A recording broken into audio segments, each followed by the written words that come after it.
আলু দিয়ে পাতলা ঝোল না কষা? যদি কেউ আমায় এই প্রশ্নটা জিজ্ঞেস করে, আমার উত্তর কষাই হবে। আর যদি তোমরাও এই রেসিপিটা ট্রাই করে নাও, তাহলে আমার টিমেই লোক বাড়বে কিন্তু। চলো আজ তাহলে চিকেন কষা বানাই টিভিজি স্টাইল। প্রথমে চিকেনটাকে 1 থেকে 2 ঘন্টা ম্যারিনেট করে রাখতে হবে। এবার অল্প কিছু গোটা গরম মশলা নিয়ে শুকনো খোলায় ভেজে নেওয়ার পর অল্প নুন দিয়ে হামানদিস্তাতে বেটে নেবো।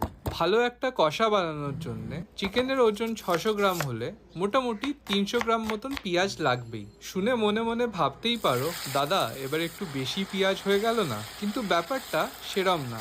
পেঁয়াজগুলো ব্রাউন করে ভাজলেই অনেকটাই কমে যাবে। তারপর চিকেনটা দিয়ে 5 মিনিট ভালো করে নেড়েচেড়ে গুঁড়ো গরম মশলার সাথে এক ছিটে জল দিয়ে দেবো। এবার একদম আস্তে আছে ঢাকা দিয়ে চিকেনটাকে কষবো।